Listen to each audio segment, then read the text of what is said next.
Hello, it's JP or Sulos again. This is my second video in my series.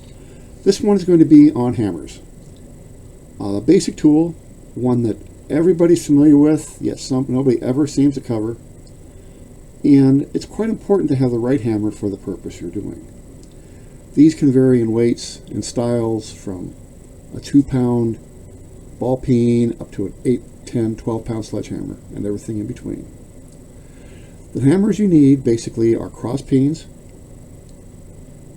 straight peens, sometimes a ball peen, and sometimes some specialty hammers. A cross peen hammer is this. It's called a cross peen because a peen goes across. There you go. If it was a straight peen, the peen would go this way. Cross peens are good for drawing out material and general forging. The next hammer is I call my little double end jack. This is my original hammer I got when I was a kid. I've used this thing continuously for 60 years. This hammer has just about hit every blade I've ever made, one way or another. It's a nice little hammer. It's a 2-pounder. It really works well.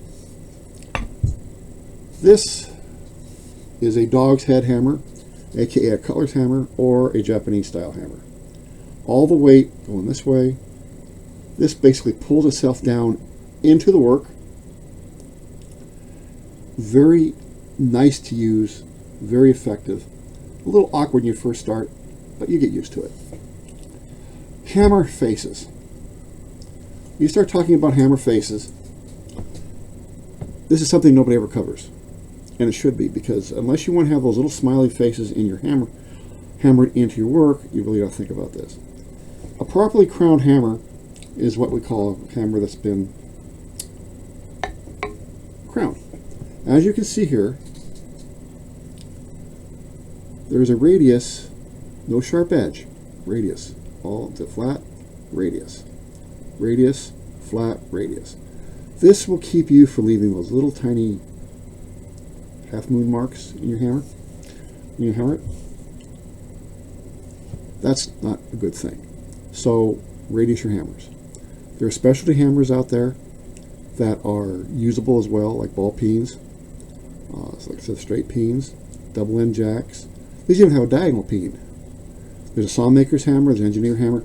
Basically, hammer is just something you hit something with. Handles, I like wood. If you take care of them, they'll last forever. It's like anything else, take care of your tools. Other than that, that's the basics about hammers. Oh, forgot about hammer weights. Hammer weights. Like I said, you can use anything from a 12-ounce hammer up to a 12-pound hammer. Most of my work is done with that 8-pound hammer. Most of my work, other than my heavy forging, is done with a 4-pound, sometimes a 6, but mostly the 8 and the 4. 2 pounds are nice to set pins, just like a 2-pound ball peen hammer is great for setting pins. Other than that, that's it for the tools on the hammers. I will probably delve into this a little bit more when it comes into edge packing and blade forging and stuff like that. Edge packing is going to be an interesting discussion because it's very controversial.